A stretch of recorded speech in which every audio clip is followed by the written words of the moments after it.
The scent of lavender detergent clung to my fingertips as I folded another tiny onesie, the fabric soft and worn from too many washes. The apartment was quiet, except for the rhythmic hum of the ancient refrigerator and the distant wail of sirens. A lullaby I'd grown accustomed to in this neighborhood where rent was cheap and hope was cheaper. I pressed the onesie against my chest, breathing in that clean smell, trying to find comfort in the routine. 3 months. 3 months since I'd discovered the texts on Marcus's phone. 3 months since my world had shattered into pieces so small, I wasn't sure I'd ever find them all. The baby kicked, a flutter against my ribs that made me gasp. 6 months pregnant, abandoned, and so tired I could barely remember what it felt like to sleep through the night without waking in a cold sweat, reaching for a husband who was no longer there. Marcus had left with nothing but a note on the kitchen counter. "I can't do this anymore. The baby isn't mine to raise." Except it was his. Every ultrasound, every doctor's appointment I'd attended alone proved it, but he'd convinced himself of some fantasy, some excuse that allowed him to walk away without guilt. He'd moved in with her, Cassandra, his secretary with the perfectly manicured nails and the laugh that sounded like wind chimes. I set the onesie down and moved to the window, pressing my forehead against the cool glass. October had turned the city gray, the kind of gray that seeps into your bones and makes you forget what warmth feels like. Below, the street was alive with evening traffic, headlights cutting through the drizzle like knives. My phone buzzed. Another overdue bill, another reminder that my job as a server at Romano's barely covered groceries, let alone rent. The restaurant had been my salvation after Marcus left. Gina, the owner, had hired me despite my obvious condition, despite the way my hands sometimes shook when I carried heavy trays.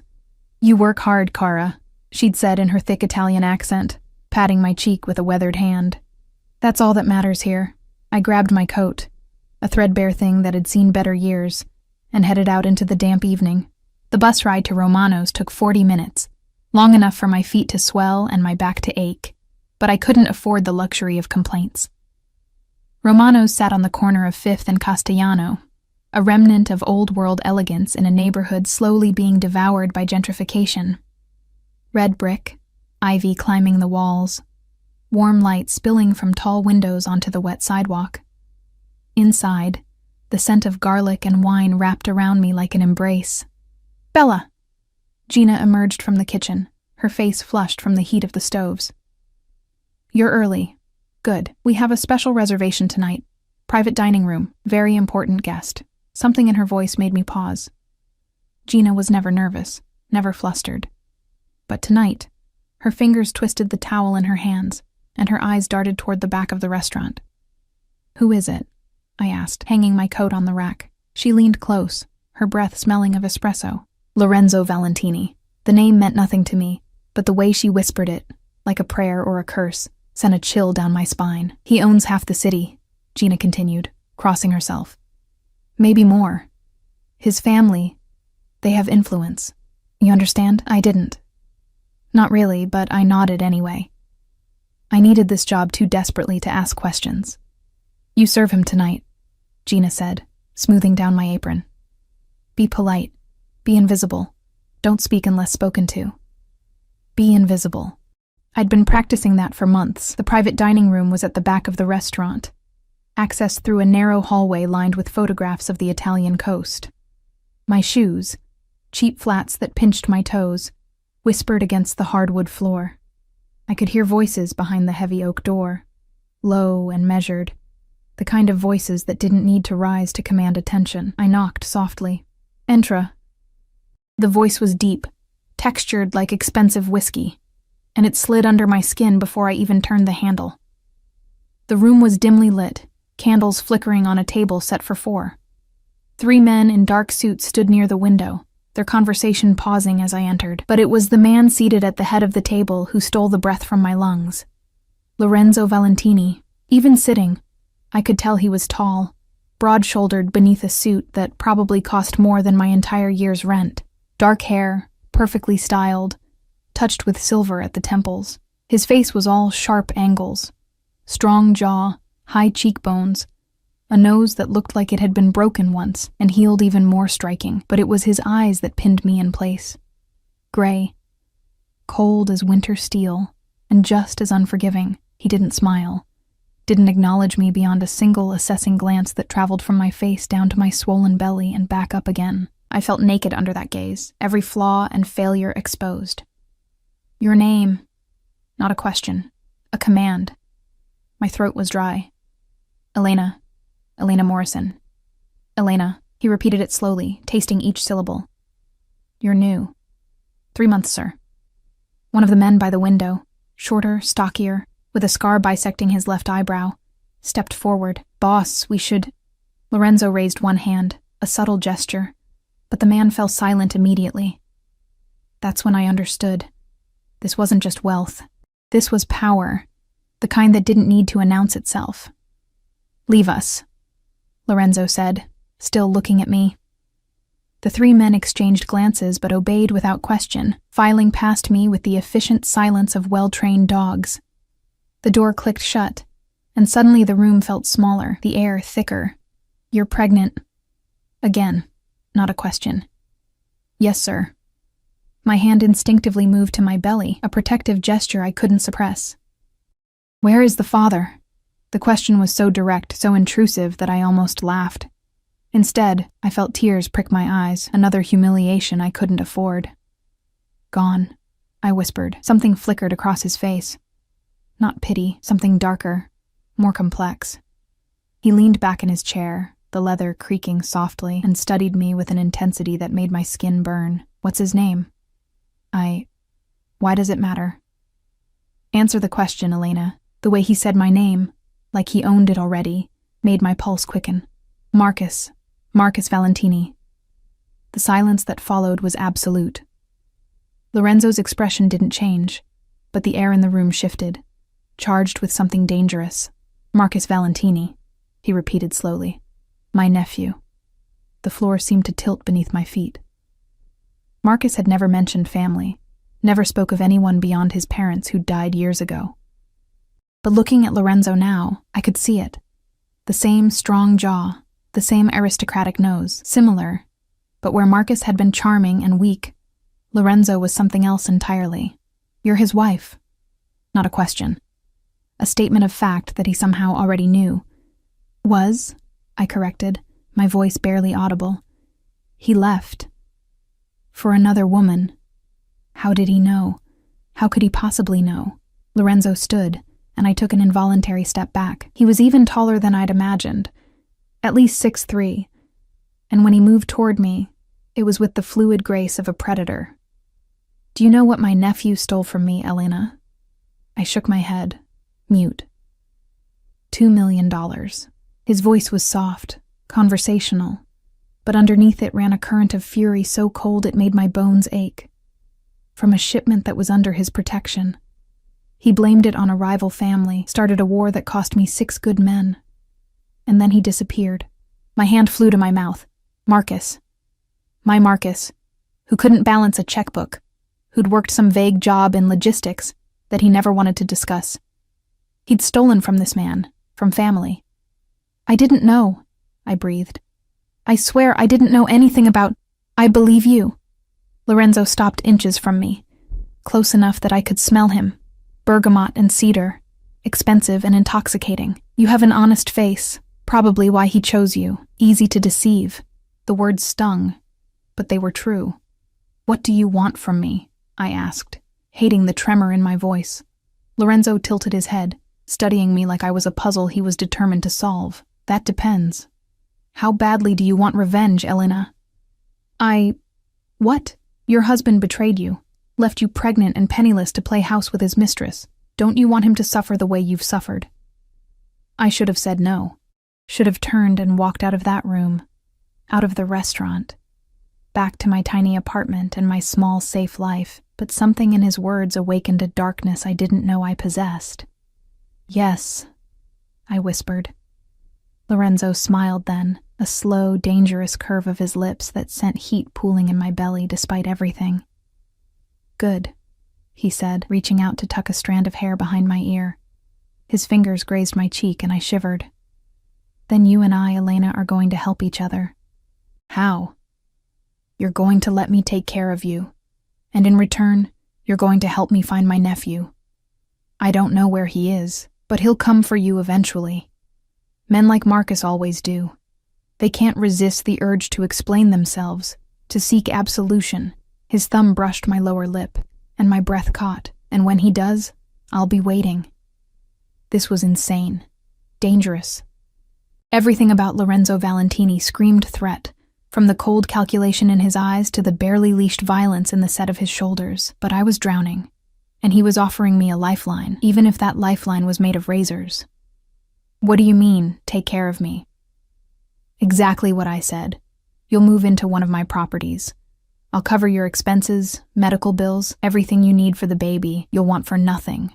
Why? The question burst from me. Why would you do that for someone you just met? Lorenzo's expression hardened. Because you're carrying a Valentini. That child is family, even if its father is a traitor, and I protect what's mine. The possessiveness in his voice should have terrified me. Instead, it ignited something I thought Marcus had killed. The desire to be wanted, claimed, protected. I don't know if I can— You can, he interrupted. And you will. Unless you prefer to continue serving pasta while your feet swell and your husband fucks his secretary in the apartment you used to share. The words were brutal, designed to hurt, but they worked. Rage flooded through me, hot and purifying. What do I have to do? Lorenzo's smile widened. For now, have dinner with me. He gestured to the table, and I noticed for the first time the spread of food. Antipasto, fresh bread, wine. The scent made my stomach growl embarrassingly. I'm working, I protested weakly. Not anymore. Tonight you're my guest. He pulled out a chair, waiting. Every instinct screamed at me to run, but my feet carried me forward. I sat, and Lorenzo settled across from me, pouring water into my glass with surprising gentleness. Eat, he commanded. You're too thin. I was starving, had been for months, rationing food to make my meager paycheck stretch. I reached for the bread with shaking hands, tearing into it like a woman possessed. Lorenzo watched, something unreadable in his expression. When did you last have a proper meal? I don't remember. He nodded slowly, as if confirming something he'd already suspected. That ends now. We ate in silence, but it wasn't comfortable. The air between us crackled with tension, with possibilities both thrilling and terrifying. I could feel his gaze on me, heavy and constant, as if he was memorizing every detail. You'll come home with me tonight, he said finally, setting down his fork. We'll discuss the arrangements. Tonight, I have to— Elena. My name again, spoken like a caress and a warning. Do you trust me? No, I answered honestly. Lorenzo laughed, a sound I hadn't expected, rich and genuine. Good. Smart women don't trust men like me, but you'll come anyway, won't you? He was right. God help me, he was right. Because the alternative was going back to that empty apartment, to bills I couldn't pay, and a future that looked like nothing but struggle. Yes, I whispered. Then finish your dinner. My car is waiting.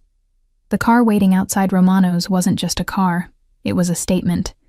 A black Mercedes, sleek and predatory, idling at the curb with a driver who looked more like a bodyguard, tall, buzz-cut, shoulders that strained against his suit jacket. He opened the rear door without a word, his eyes scanning the street with practiced vigilance. Lorenzo's hand settled on the small of my back, guiding me forward. The touch was light, almost polite, but there was ownership in it that made my pulse race. This is Marco, Lorenzo said as I slid into the leather interior. He'll be driving us. Marco nodded once, his expression unreadable, and closed the door with a soft thunk that sounded far too final. The inside of the Mercedes smelled like leather, and Lorenzo's cologne, that intoxicating mix of bergamot and cedar that seemed to fill every breath I took. The seats were butter soft, heated against the October chill. I'd never been in a car this expensive.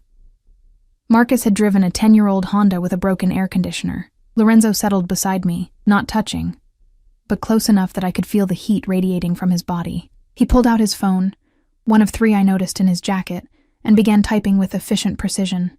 Where are we going? I asked, trying to keep my voice steady. Somewhere safe. He didn't look up from his screen. I have a property in Blackwood Heights. Secure, Private. You'll have your own space. Blackwood Heights. I'd seen it from the highway. Towers of glass and steel where the truly wealthy lived, so far removed from my world they might as well have been on another planet. I can't just leave everything, I protested weakly. My apartment, my things. What things? Lorenzo's gaze finally lifted, pinning me. The furniture that came with the unit, the clothes you've worn threadbare? Tell me, Elena. What in that apartment is worth keeping? Nothing. The answer was nothing, and we both knew it. Everything that had mattered, the life I'd built with Marcus, the future I'd imagined, was already gone. My photos, I whispered, from before. Something softened in Lorenzo's expression, so brief I almost missed it. Marco will collect them tomorrow, along with anything else you want. For tonight you have everything you need. The car glided through the city streets, and I watched my neighborhood disappear in the rearview mirror. The flickering streetlights, the corner store where I bought discounted bread, the bus stop where I'd waited in rain and snow. Part of me felt like I was betraying something by leaving so easily. But a larger part felt nothing but relief. "Why are you really doing this?" I asked, turning to face Lorenzo. He pocketed his phone and gave me his full attention. In the dim light of the car, his features were even more striking. Shadows pooling beneath his cheekbones, his gray eyes almost luminous. "I told you, the child is family. That's not all of it." A smile ghosted across his lips. "No, it's not." He leaned forward slightly, close enough that I could see the fine lines at the corners of his eyes. "The truth is, Elena, I hate being stolen from, and Marcus didn't just take my money. He took my trust, betrayed the family name. That's a debt that requires payment, and I'm what? Collateral?" "Your leverage," he corrected. "And protection. When Marcus resurfaces, and he will, he'll expect you to be vulnerable, desperate. Instead, he'll find you under my care. It will destroy him." The coldness in his voice should have frightened me. Instead, I felt a dark thrill run through my veins. Marcus had left me to drown. Why shouldn't I let his uncle pull me to shore? "And what happens after?" I pressed. "After you've used me to hurt him?" Lorenzo's hand moved to my knee, the touch burning through the thin fabric of my work pants. "That depends on you. On me. On whether you want to go back to your old life, or stay in the new one I'm offering." His thumb traced small circles on my knee, a gesture that was both comforting and possessive. I should have moved away, should have maintained some boundary, but I was so starved for touch, for gentleness, that I let his hand remain. What would staying mean? Safety, security. Everything you need for that baby. His gaze dropped to my belly, and perhaps more, if you're brave enough. The implication hung between us, dangerous and intoxicating. This man was my husband's uncle. Whatever was building between us, this strange pull, this magnetic attraction, was wrong on every conceivable level. But God, I wanted it anyway. The car turned onto a private drive, gates opening automatically to reveal Blackwood Heights in all its intimidating glory. 30 stories of glass reflecting the city lights, fountains and manicured gardens. A doorman in a uniform that probably cost more than my monthly salary. "Penthouse," Lorenzo said as Marco opened the door. "Top floor. You'll have privacy there." The lobby was all marble and gold. Contemporary art on the walls that I didn't understand but knew was expensive. Residents passed through. Women in designer clothes, men with Rolex watches, all averting their eyes when they saw Lorenzo. Not out of disrespect, but out of fear. The elevator ride was silent, except for the soft jazz playing through hidden speakers. Lorenzo stood close enough that our shoulders brushed, and I found myself hyper-aware of every breath, every small movement. The doors opened directly into the penthouse. I stepped out and felt my jaw drop. Floor-to-ceiling windows overlooked the entire city, a sea of lights stretching to the horizon. The space was enormous. Open-concept living area with furniture that looked like it belonged in a museum, a kitchen with appliances I didn't know the names for, hallways leading to God knew how many rooms. "The master suite is through there," Lorenzo indicated a hallway to the left. "Guest rooms down the opposite corridor. You'll take the second door on the right. It has an ensuite bathroom and a view of the park." I walked slowly into the space, my cheap shoes silent on the polished hardwood. Everything was pristine, carefully curated, like something from a magazine, nothing like the cramped, worn apartment I'd left behind. "I don't understand," I said, turning to face him. "You said this was your property, but you don't live here?" "I have several properties." Lorenzo shrugged off his suit jacket, draping it over a chair. Underneath, his white shirt was crisp, tailored perfectly to his broad shoulders. "I stay where business requires. Tonight, I'm staying here." My stomach tightened. "Here? In this apartment? Is that a problem?" "Yes." "No, I didn't know anymore. Everything was happening too fast, the ground shifting beneath my feet faster than I could find balance. I thought you meant I'd have privacy." "You will. I don't enter rooms without invitation." He moved to a bar cart, pouring amber liquid into a crystal glass. "But I'm not leaving you alone on your first night. You're in shock, whether you realize it or not. Processing trauma. Women in your condition need monitoring." "I'm not in shock," I protested, but my hands were shaking. Lorenzo crossed to me in 3 strides, capturing my trembling hands in his. His grip was warm, steady, and I hated how much comfort I drew from it. "Elena."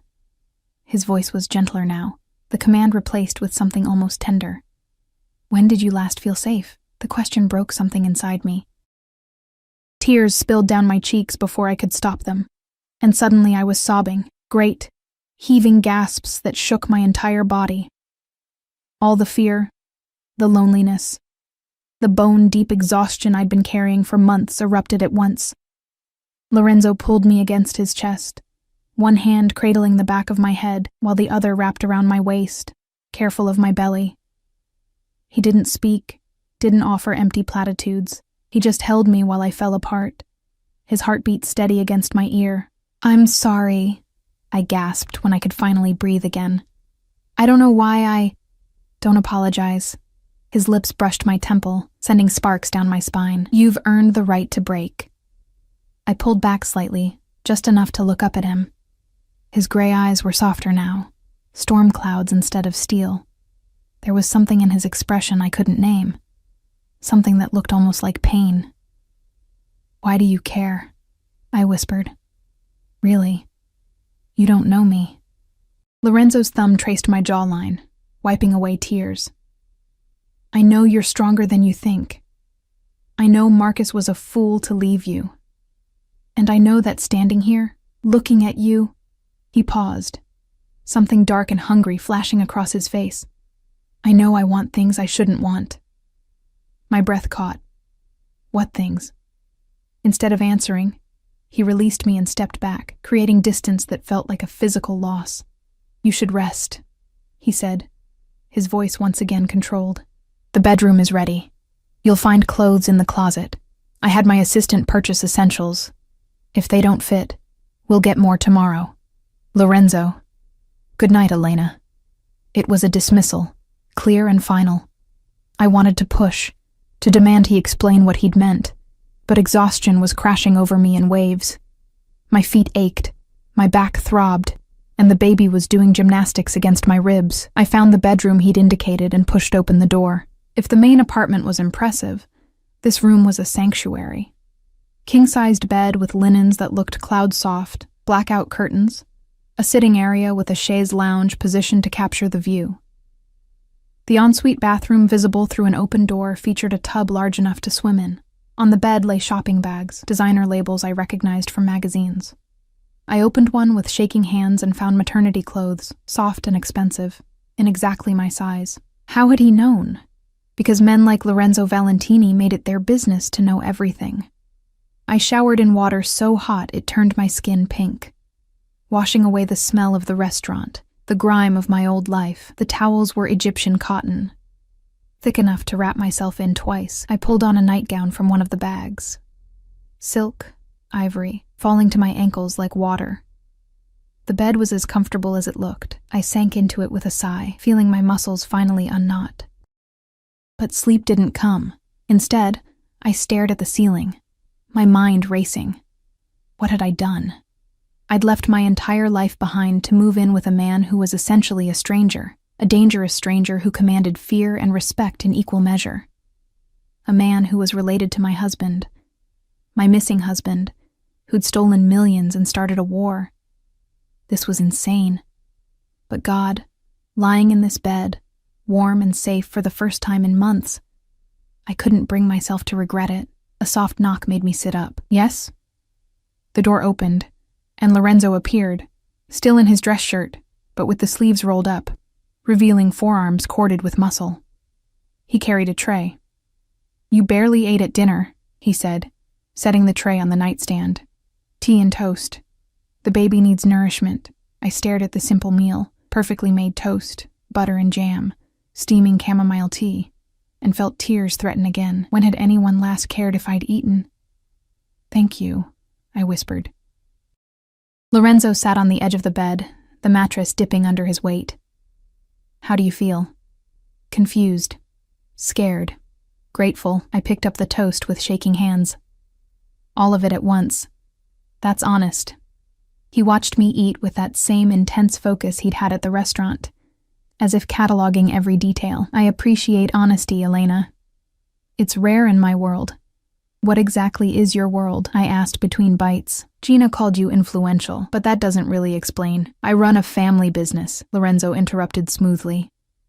"Import-export, property management, investments. It's complicated and sometimes dangerous, which is why security is so important. You'll notice Marco and others around.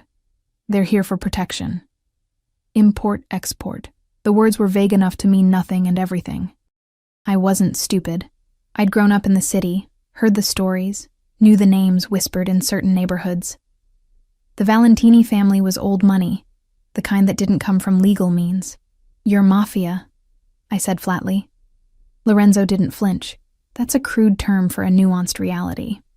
But yes, my family has connections that exist outside conventional business structures. And Marcus?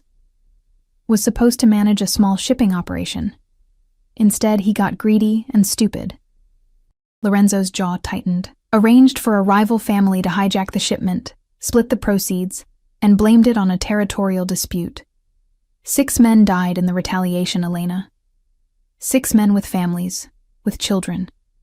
The toast turned to ash in my mouth. Marcus had caused deaths. My husband, the man who'd held my hand during the positive pregnancy test, who'd promised to build a life with me, had gotten people killed. I didn't know. I breathed. "I swear, I had no idea what he was involved in." "I believe you," Lorenzo said again, reaching out to tuck a strand of damp hair behind my ear. The gesture was becoming familiar, intimate. "Marcus kept you deliberately ignorant. Easier to betray someone who doesn't know your secrets." His hand lingered on my cheek, thumb brushing my cheekbone. The touch sent heat spiraling through me. Inappropriate, wrong, but undeniable. "What happens when you find him?" I asked. "Justice." The word was simple, final, terrifying. "Will you kill him?" Lorenzo's eyes met mine, unflinching. "Would it bother you if I did?" I should have said yes immediately. Should have been horrified at the thought. But sitting there, warm and fed and protected for the first time in forever, thinking about Marcus with his secretary while I'd struggled alone, "I don't know," I admitted. Lorenzo smiled, that dangerous, beautiful smile that made my stomach flutter. "Another honest answer. You're full of surprises, Elena Morrison." "It's still Elena Valentini," I corrected quietly. "Legally. The divorce isn't final." Something possessive and dark flashed across his face. "Not for long. We'll have my lawyers handle it. You'll be free of him in every way. And then what? I just stay here, play house while you hunt my husband? Is that so terrible?" Lorenzo leaned closer, his breath warm against my face. "Safety, comfort, everything you need. What's your alternative? Go back to that apartment and struggle until you give birth alone." He was right. And I hated that he was right, but there was something else happening here. Something neither of us was saying. The air between us was charged, electric, every casual touch feeling like more. "This isn't normal," I whispered. "The way you're looking at me, the way you touch me. It's not just about protecting family." Lorenzo's hand moved to my neck, thumb pressing against my racing pulse. No, it's not. Then what is it? Dangerous, he murmured, his face inches from mine. Forbidden. Everything we both know we shouldn't want. My heart hammered against my ribs. Lorenzo. Sleep, Elena. He pulled back abruptly, standing. Tomorrow we'll discuss the practical arrangements. Tonight just rest. He was gone before I could respond, the door clicking shut behind him. I lay back against the pillows, my body thrumming with tension and confusion, and something that felt dangerously like desire. The baby kicked, as if reminding me of reality. I was pregnant with his nephew's child, living in his apartment, caught in a web I didn't fully understand. But as I finally drifted toward sleep, warm and safe for the first time in months, I couldn't bring myself to regret the choice I'd made, even if it destroyed me. Sunlight woke me. Real sunlight. Not the dim gray that filtered through my old apartment's single grimy window. I blinked awake slowly, disoriented by the unfamiliar ceiling, the soft sheets, the silence broken only by the distant hum of the city far below. For a moment, I forgot where I was. Then it all came rushing back. Lorenzo, the Mercedes, this penthouse that felt more like a dream than reality. I sat up carefully, my hand automatically moving to my belly. The baby was quiet this morning, probably still sleeping, 6 months along, and already I could tell when she was active versus resting. I'd started thinking of the baby as a girl, though I had no way of knowing for sure. I'd skipped the anatomy scan, unable to afford it without insurance. A soft knock interrupted my thoughts. "Come in," I called, expecting Lorenzo. Instead, a woman entered, mid-50s, gray hair pulled into a neat bun, wearing a simple black dress and sensible shoes. She carried a tray laden with breakfast that made my mouth water. "Good morning, Mrs. Valentini," she said with a warm smile. "I'm Maria, Mr. Valentini's housekeeper. He asked me to bring you breakfast and help you get settled." Mrs. Valentini. The name felt strange, wrong somehow, even though it was legally mine. "Please call me Elena," I said, watching as Maria set the tray across my lap. Scrambled eggs, fresh fruit, toast with real butter, orange juice, and, I nearly wept, bacon. "This is too much.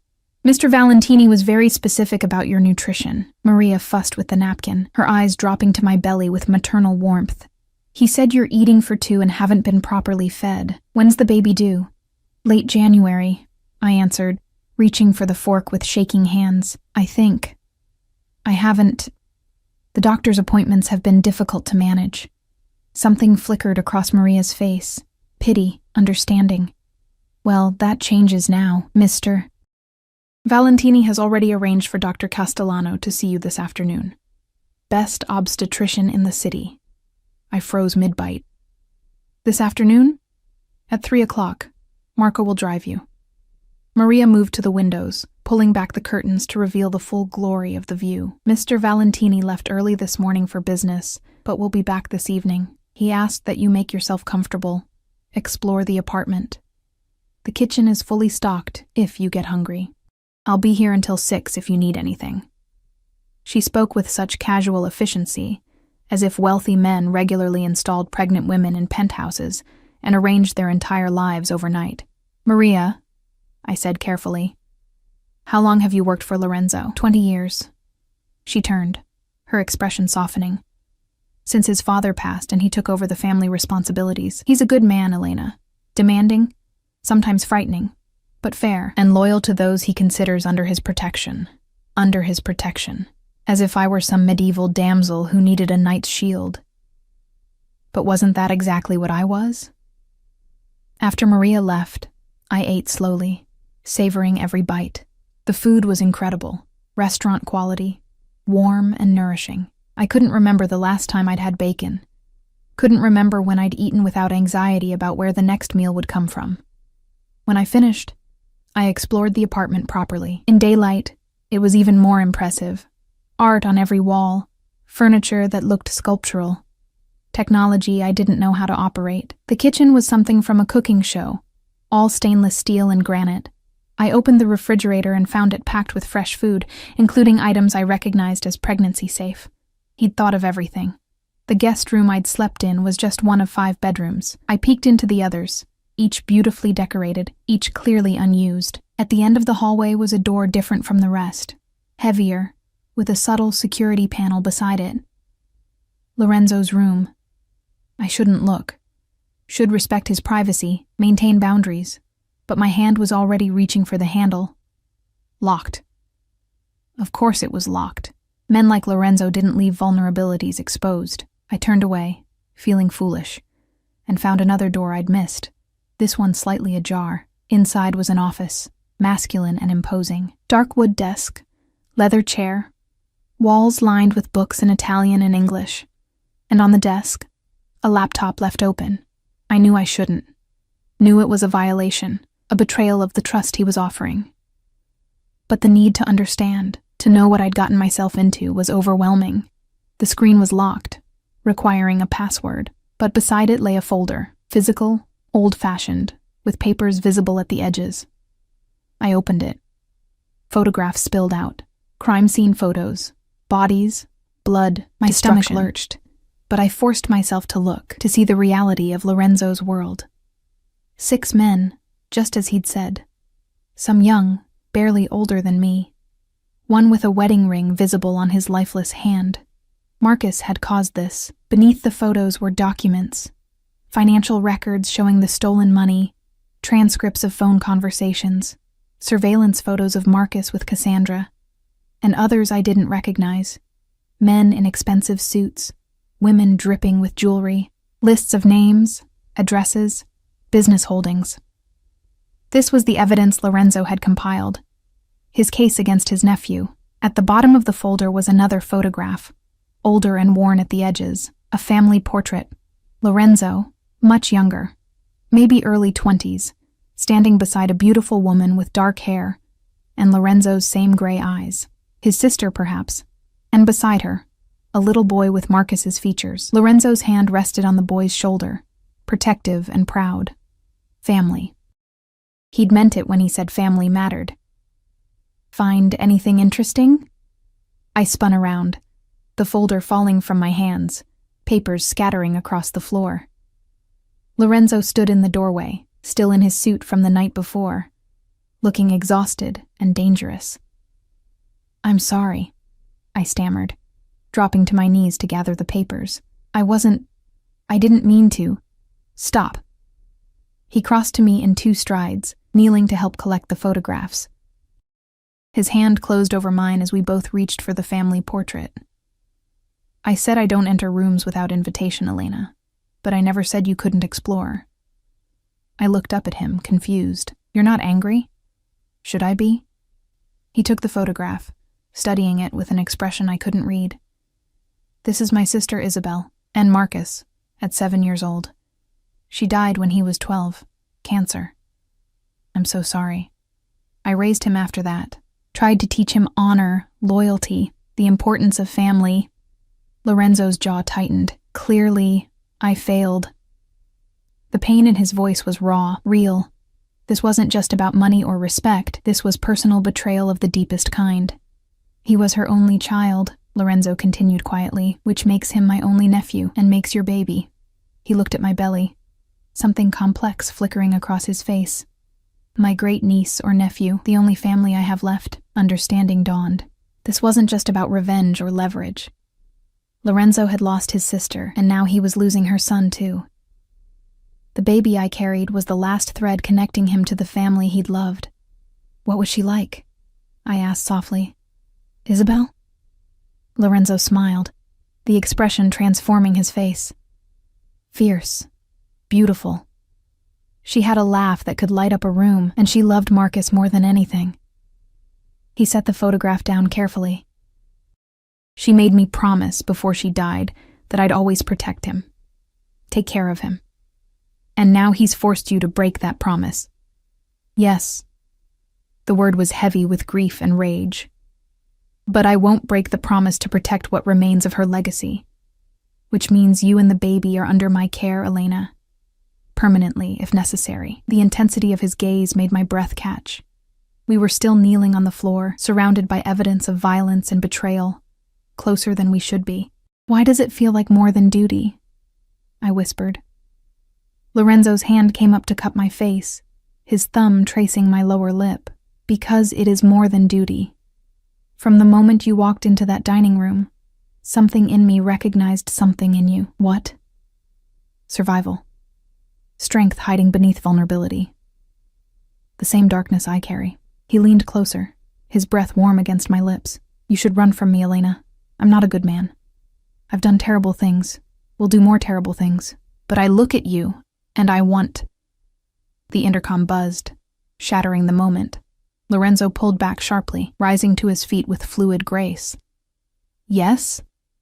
His voice was clipped, controlled. Boss, Dr. Castellano is here for Mrs. Valentini's appointment. Marco's voice crackled through the speaker. 30 minutes early. Lorenzo glanced at his watch, then at me. Have him wait in the medical room. We'll be there shortly. A medical room? This apartment had a medical room? Lorenzo offered his hand, pulling me to my feet. I had a space converted. Thought you'd be more comfortable being examined here rather than in some sterile office. You've thought of everything. That's what I do. His hand lingered on mine, warm and solid. And Elena, the next time you want to know something about me, just ask. I'll always tell you the truth. Always. Always. He released me reluctantly. Now let's make sure you and the baby are healthy. Everything else can wait. The medical room was down another hallway I hadn't explored, fully equipped with an examination table, ultrasound machine, cabinets full of supplies. Dr. Castellano was a distinguished man in his 60s, with kind eyes and gentle hands. Lorenzo stayed for the entire examination, standing beside the table, holding my hand when the doctor pressed on my belly.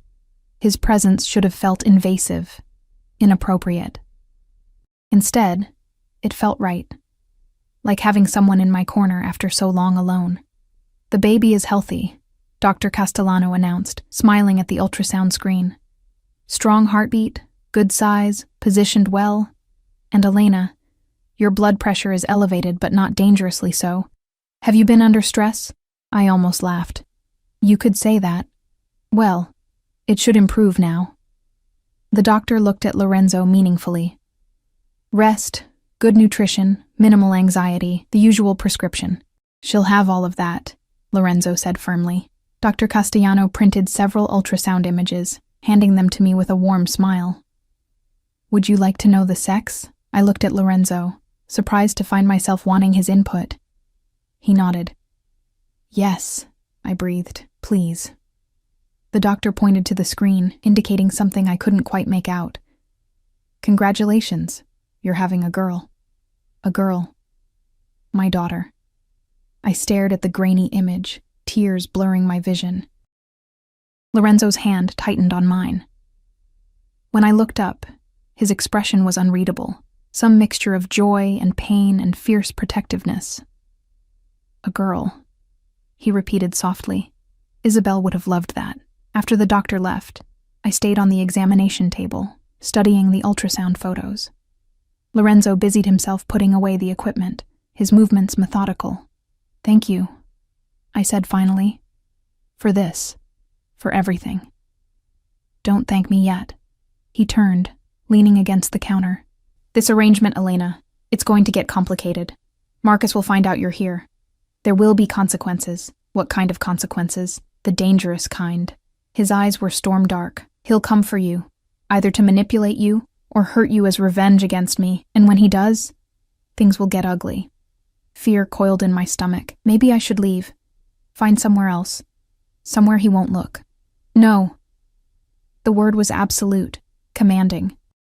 Lorenzo crossed to me in 3 strides, his hands gripping my shoulders. You're not leaving. You're under my protection, and I protect what's mine. I'm not yours, I protested weakly. Aren't you? His gaze dropped to my lips, then lower, to my belly where his great niece was growing. You're carrying Valentini blood. You're living in my home, eating food I provide, under guard I've assigned, in every way that matters, Elena. You're mine. The possessiveness should have frightened me, should have sent me running, but my body was responding in ways I couldn't control. Pulse racing, skin flushing, a warmth pooling low in my belly that had nothing to do with pregnancy. "This is wrong," I whispered. "You're his uncle. I'm still legally married to him, I know." Lorenzo's hand moved to my neck, thumb pressing against my racing pulse. "But I stopped caring about right and wrong the moment you walked into that restaurant. The moment I saw him abandon you, pregnant and struggling. He lost the right to claim you, Elena, and I'm selfish enough to take what he threw away, and if I don't want to be claimed," his smile was dark, knowing. "Then tell me to stop. Tell me you don't feel this pull between us. Tell me you weren't thinking about me last night in that bed." I couldn't, because he was right. I had been thinking about him, his hands, his voice, the way he looked at me like I was precious and desired and seen. "I thought so," Lorenzo murmured, leaning closer until his lips were a breath from mine. "But I won't push, won't take what you're not ready to give. When you come to me, Elena, it will be because you want it, because you're choosing me, not running from him." He pulled back before I could respond, leaving me breathless and confused on the examination table. "Rest this afternoon," he said, his voice returning to that controlled tone. "Tonight we're having dinner together, properly, without interruptions. I want to know everything about you, where you came from, what you want, who you were before Marcus tried to break you." "Why?" "Because," Lorenzo said, pausing at the door to look back at me, "you're going to be in my life for a long time, Elena, and I make it a point to know everything about what's mine." Then he was gone, leaving me alone with ultrasound photos of my daughter and the echoing promise of his words. What's mine? I touched my lips, imagining what it would have felt like if he'd closed that final distance. Imagining his hands on my body, his voice whispering my name in the darkness. And I realized, with a mixture of terror and exhilaration, that I wanted it. God help me. I wanted Lorenzo Valentini in ways I'd never wanted his nephew. I spent the afternoon in a strange limbo, too restless to sleep, too overwhelmed to think clearly. Maria had left fresh clothes on my bed, another selection of maternity wear that fit perfectly. I chose a soft sweater dress in deep emerald, something that made me feel less like a charity case and more like a woman who belonged in a place like this. The apartment felt different in Lorenzo's absence, larger, emptier, like a stage waiting for its lead actor to return.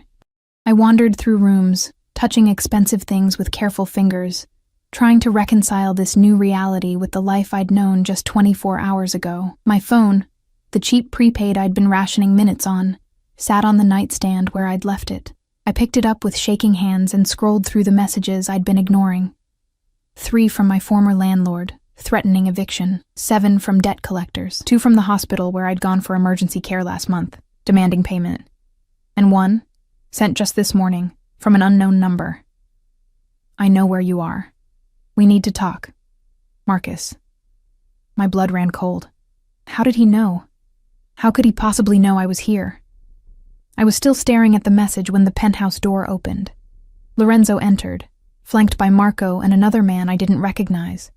Shorter, stocky, with calculating eyes. They were deep in conversation, Lorenzo's expression carved from granite. Don't care what it costs, Lorenzo was saying. I want every transaction traced, every contact identified.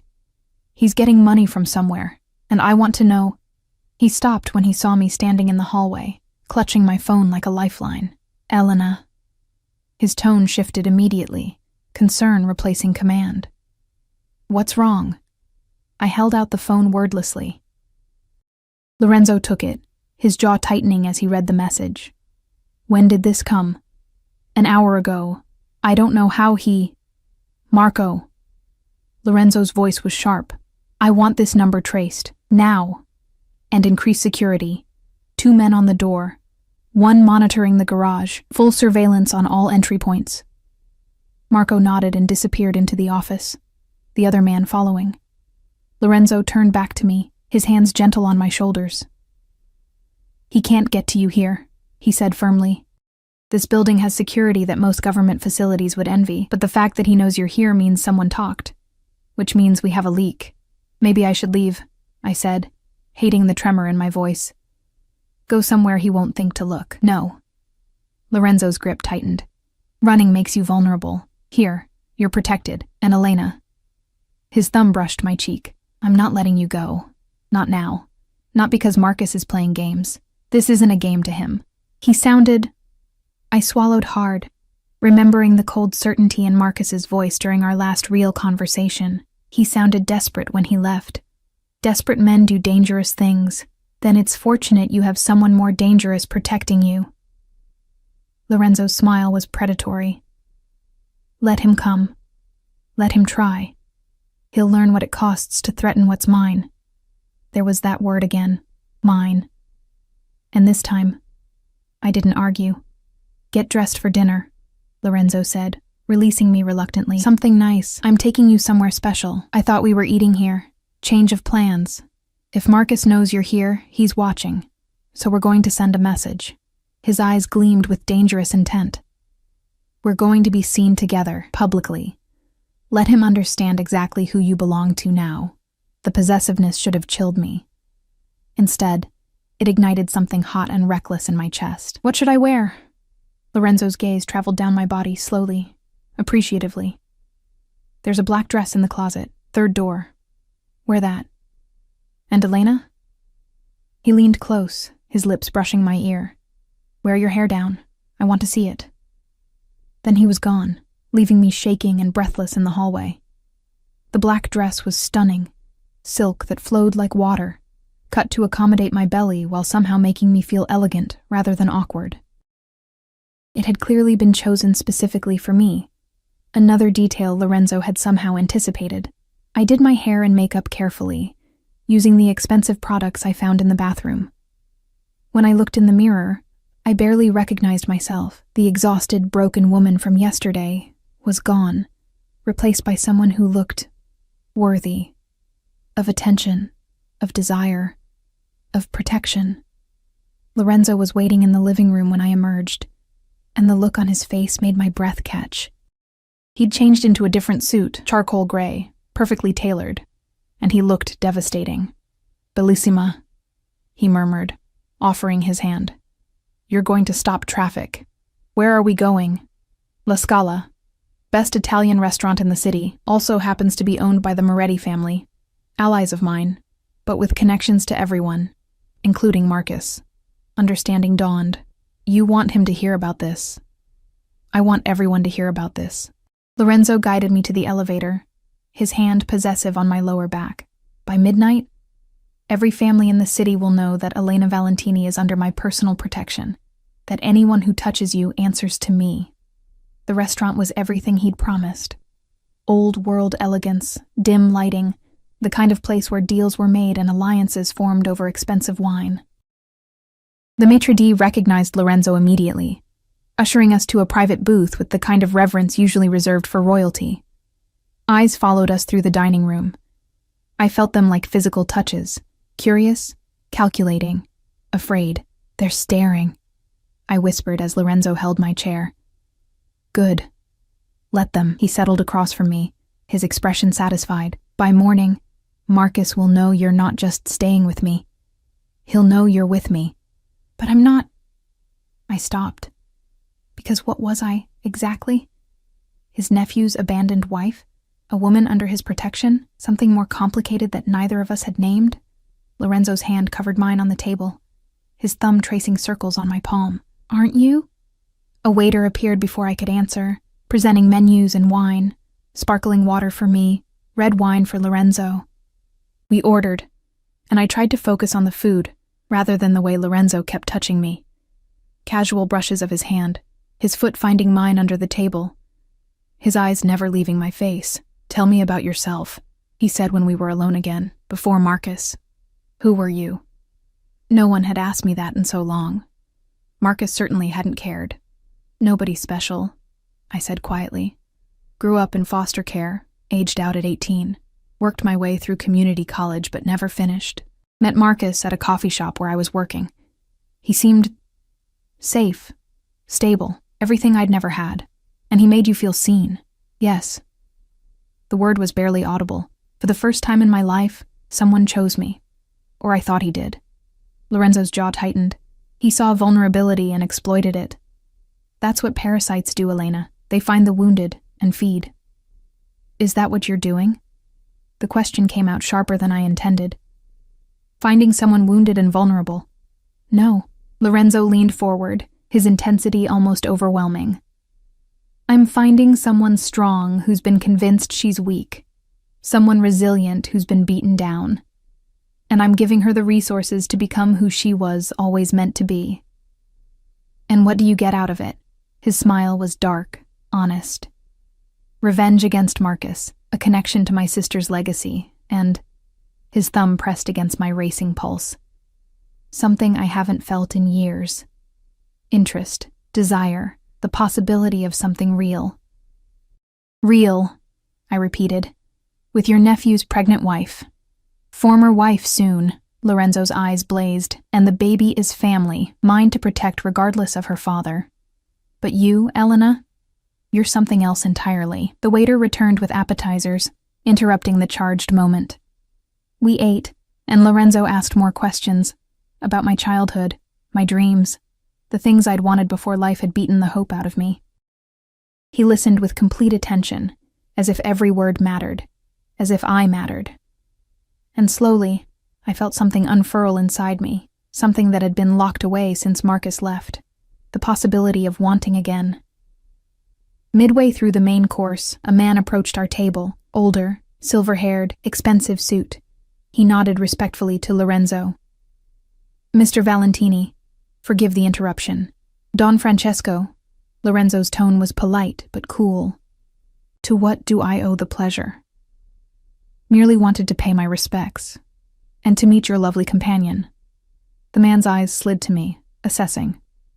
I heard rumors, but seeing is believing. Elena, Lorenzo said, his hand covering mine possessively. This is Don Francesco Moretti, an old friend of the family. Pleasure, I managed, though the weight of the old man's scrutiny made my skin crawl. Marcus's wife, yes? Don Francesco's smile didn't reach his eyes. How unexpected, and how complicated. Not complicated at all, Lorenzo said smoothly. Elena is under my protection.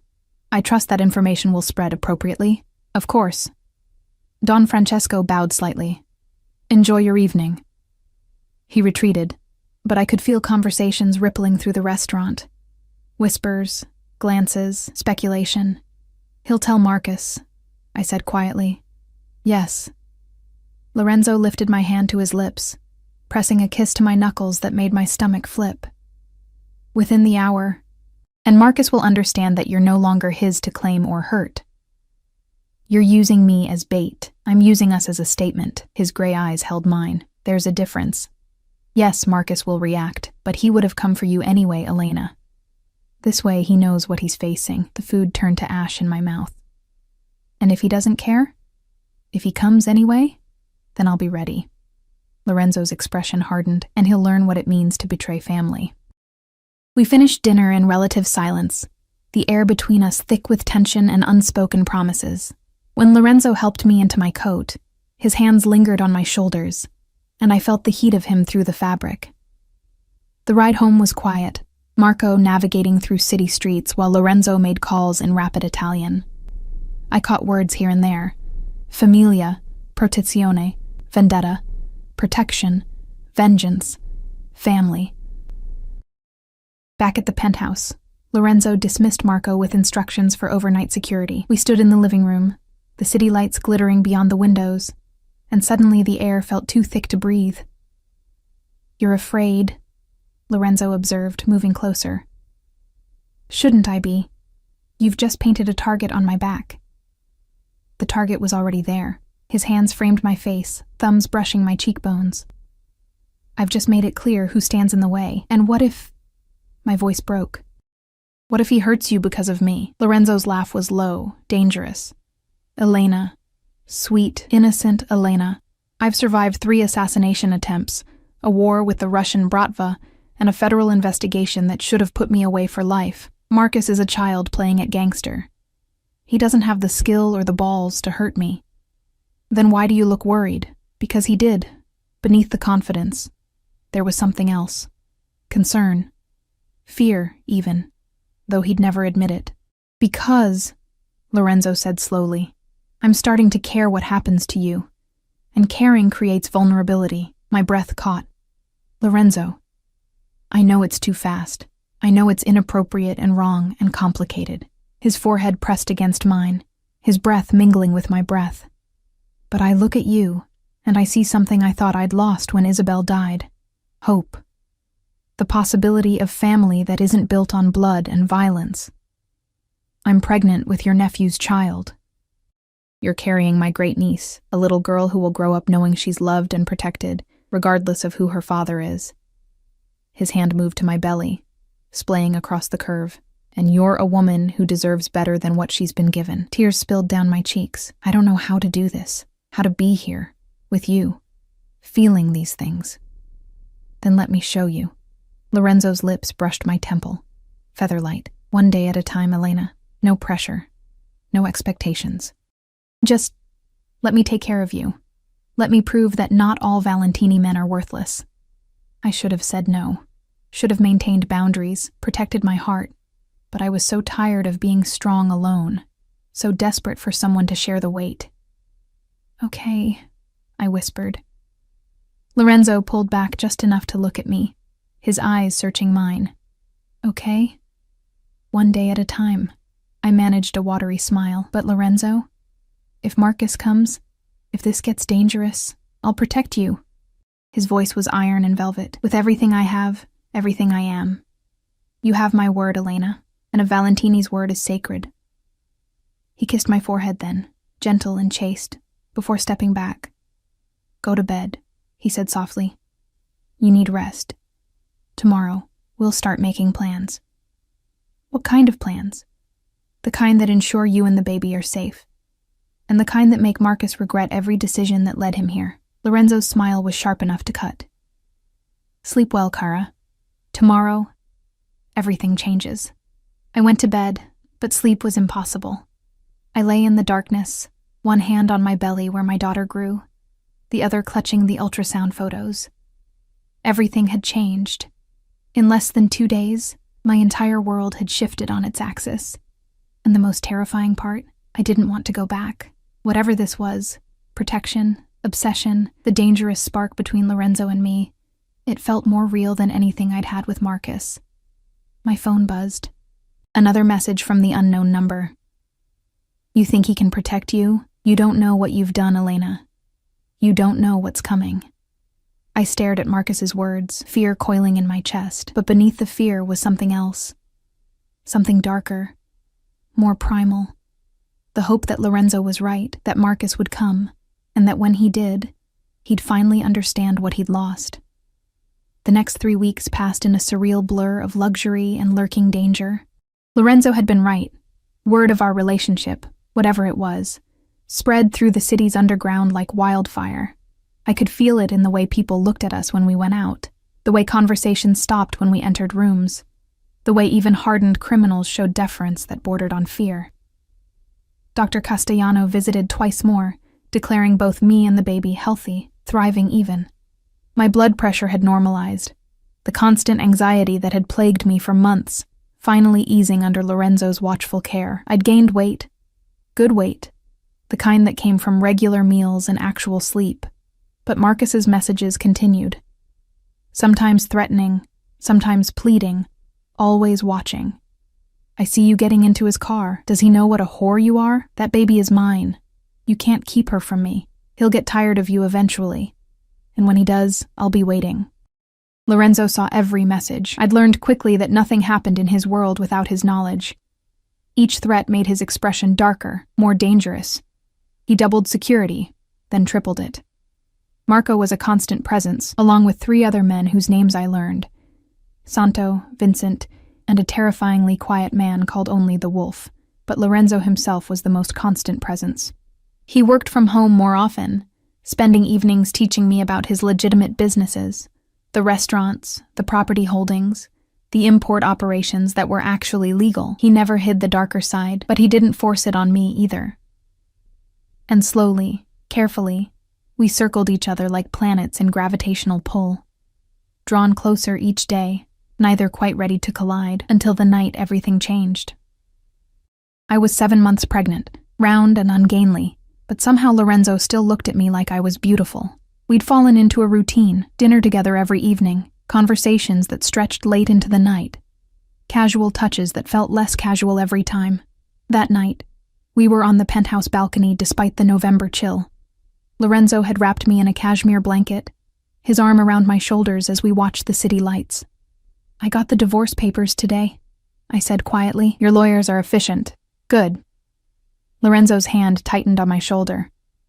"You're free of him legally. How do you feel?" "Relieved, sad, angry." I laughed without humor. All of it at once. "Is that normal?" "Completely normal." He pressed a kiss to my temple, a gesture that had become habit. "You're allowed to mourn what you thought you had, even if it was a lie." "Do you ever mourn?" I asked, tilting my head to look at him. "Your sister? Your nephew? The family you lost?" Something painful flickered across his face. "Every day. But mourning doesn't mean I stop living. Is that what I am? Your way of continuing to live?" Lorenzo turned me to face him fully, his hands cupping my face with devastating gentleness. "You're more than that, Elena. You've become—" He stopped, seeming to struggle with words. I told myself this was about protection, about revenge, about duty to family, but that's not true anymore. My heart hammered against my ribs. "What is it about?" "You." His thumb traced my lower lip. "The way you hum while cooking breakfast. The way you argue with me about books, insisting that happy endings matter. The way you touch your belly when the baby kicks. Like you're already having conversations with her. You've made me feel things I thought died with Isabel. Lorenzo, I'm in love with you." The words were stark, honest, terrifying. I know it's too fast, too complicated, too everything. But I look at you and I see my future. Not just duty or protection. I see mornings waking up next to you, watching your daughter grow up, building something real. Tears spilled down my cheeks. "You can't. I'm pregnant with Marcus's child. People will say—" "I don't care what people say." His forehead pressed against mine. "I care about you. About her." His hand moved to my belly, covering the spot where the baby was kicking frantically, as if she could sense the emotion. "Tell me I'm alone in this. Tell me you don't feel it too." But I couldn't, because he wasn't alone. Over these weeks, Lorenzo had become my anchor, my safety, my unexpected salvation. And somewhere between the protection and the dinners and the gentle touches, I'd fallen for him too. "I feel it," I whispered. "God help me. I feel it too. But Lorenzo, this is dangerous. Not just the situation with Marcus, but us. What if—" He kissed me. It wasn't gentle or tentative. It was possession and promise and everything we'd been dancing around for weeks. His hands tangled in my hair, pulling me as close as my belly would allow, and I melted into him with a soft sound of surrender. When we finally broke apart, both breathing hard, Lorenzo's eyes were molten silver. "No more what-ifs," he growled. "No more waiting. You're mine, Elena, completely. And I'm yours." "Yes," I breathed. "Yes." He kissed me again, deeper this time, and I felt years of loneliness and fear burn away in the heat between us. His hands were everywhere. My face, my hair, my waist. Careful of my belly, but desperate nonetheless. "Inside," he murmured against my lips. "I need you inside." We stumbled into the apartment, shedding the blanket, Lorenzo's jacket. He guided me to his bedroom, the one I'd never entered, and I had a moment to register dark walls, a massive bed, before he was kissing me again. "Tell me if I hurt you," he said, lowering me to the bed with careful strength. "Tell me if it's too much." "It's not too much." I pulled him down, needing his weight, his heat. "It's not enough." What followed was slow and reverent and overwhelming. Lorenzo worshipped every inch of my body, murmuring in Italian, his hands gentle on my swollen belly, while his mouth drove me mad. He made me feel desired, cherished, claimed in ways Marcus never had. Afterward, I lay wrapped in his arms, my back to his chest, his hand splayed possessively across my stomach. "I love you," he said again, his voice rough. "Whatever comes next, whatever happens with Marcus, you need to know that. I love you too." The words felt momentous, a point of no return. Is that crazy? Loving my husband's uncle? Former husband, Lorenzo corrected. And yes, it's crazy. We're crazy, but I don't care. I was about to respond when my phone buzzed on the nightstand. Lorenzo reached for it, his expression darkening as he read the screen. What? I asked, fear creeping in. Marcus. Lorenzo's voice was ice. He's here, in the building. I sat up, clutching the sheet. That's impossible. Security, he's not alone. Lorenzo was already moving, pulling on clothes with efficient speed. He's got help. Professional help. He grabbed his phone, barking orders in Italian. Stay here. Lock the door. Don't open it for anyone but me. Lorenzo, no. He kissed me hard and fast. I love you. Remember that. Then he was gone, the door slamming behind him. I scrambled into my clothes, my hands shaking so badly I could barely manage the buttons. From outside the bedroom I heard shouts, crashes, the unmistakable sound of gunfire. The baby kicked frantically and I pressed my hand to my belly. It's okay, I whispered, though I was lying. We're okay. More gunshots. A scream. Then silence so profound it was worse than the noise. I waited in Lorenzo's bedroom, counting seconds that felt like hours, until finally, the door opened. Lorenzo stood there, blood on his shirt, a cut above his eyebrow, but alive. Behind him, Marco dragged an unconscious Marcus, his face bruised and bleeding. It's over, Lorenzo said, his voice rough. It's done. I ran to him, throwing my arms around his neck despite my unwieldy belly. He held me tight, his face buried in my hair. You're bleeding, I sobbed. Not my blood. He pulled back to look at me, checking for injuries. Are you hurt? The baby? We're fine. We're okay. I touched his face, needing to feel that he was real, alive. What happened? Marcus hired mercenaries, thought he could storm the building, take you by force. Lorenzo's smile was cold. He was wrong. Very wrong. I looked at Marcus's unconscious form, feeling nothing. No love, no pity. Nothing but relief that it was over. What will you do to him? Lorenzo's expression hardened. That depends. What do you want, Elena? I want him to leave us alone, forever. Done. Lorenzo nodded to Marco, who dragged Marcus away. He'll be given a choice, disappear completely, or face justice for what he's done. Either way, he's out of your life. And the baby? He'll sign away all parental rights. The lawyers will handle it. Lorenzo cupped my face. She'll be yours. Ours, if you'll have me as her father.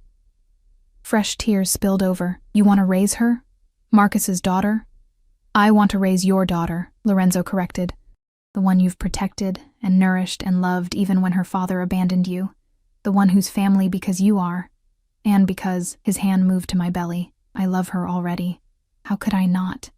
She's part of you. I kissed him then, tasting salt and love and promise.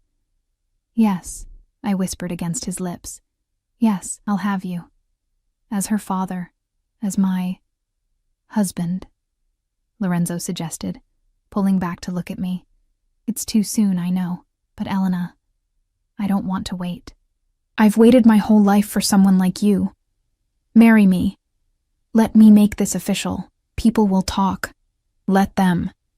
His smile was fierce. They'll talk about how Lorenzo Valentini fell in love with a woman strong enough to survive betrayal and brave enough to choose love again. They'll talk about how lucky I am. You're insane.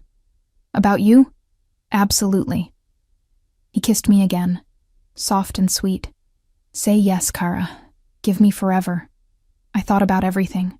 The danger, the complications, the scandal. But then I felt the baby kick, felt Lorenzo's hand covering mine on my belly, and I knew. This was my future. This man. This life.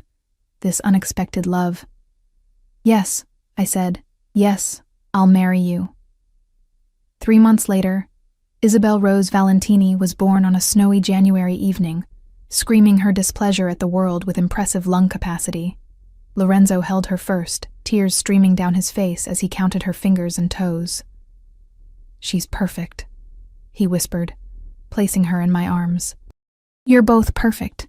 I looked down at my daughter, dark hair, gray eyes that would probably change, 10 perfect fingers gripping Lorenzo's thumb with surprising strength. "She looks like you," I said, smiling through exhausted tears. "She looks like Isabel." Lorenzo's voice broke. My sister would have loved her so much. We'd married quietly a month before, just paperwork and promises in front of a judge. Nothing fancy, nothing public, just us choosing each other, making it official. Marcus had disappeared. Rumors said Mexico, others said further. Lorenzo had made it clear, if Marcus ever came back, if he ever tried to contact me or Isabel, there would be consequences. Final ones. I didn't ask for details, didn't need to. That part of my life was over. Now, holding my daughter while my husband, the thought still gave me chills, pressed kisses to both our foreheads. I felt something I hadn't felt in years, peace. "Thank you," I whispered to Lorenzo. "For what?" "For seeing me. For choosing us. For making me believe in happy endings again." Lorenzo smiled, that dangerous, beautiful smile I'd fallen in love with. "Thank you for being brave enough to give me a chance, for trusting me with your heart, and her heart." I looked down at Isabel, who'd fallen asleep against my chest. "And her heart," Lorenzo agreed softly. "I promise you both, I'll spend every day earning that trust. Being the man you deserve, the father she deserves. You already are." He kissed me then, gentle and reverent, mindful of the baby between us. "I love you, Elena Valentini." "I love you too." Outside, snow fell softly on the city, covering everything in white. A fresh start, a clean slate. In Lorenzo's arms, with our daughter sleeping peacefully, I finally understood what home felt like. Not a place, not safety or security or wealth. Home was this: being chosen, being loved, being seen for exactly who you were and treasured Marcus anyway. Had left me broken in a threadbare apartment, pregnant and abandoned. Lorenzo had found me in that darkness and offered me light. And somehow, through all the danger and complications and impossible circumstances, we'd built something real, something lasting, a family, not born from blood or obligation, but from choice, from love, from two wounded people finding healing in each other. "Tell me what you're thinking," Lorenzo murmured, his arms wrapped around both of us. I looked at him, this dangerous, powerful man who'd become my everything, and smiled. "I'm thinking about happy endings," I said, "and how sometimes they come from the most unexpected places. Is that what this is? Our happy ending?" "No." I kissed him softly. "This is our happy beginning," and it was. Despite everything, the scandal, the violence, the impossible circumstances, we'd found our way to each other. Two broken people, one tiny miracle, and a love that defied every rule and expectation. The city would keep talking, rumors would keep swirling, but inside this penthouse, with snow falling outside and love surrounding us, nothing else mattered. We were home. We were family. We were finally, impossibly, completely happy. And that was the greatest victory of all.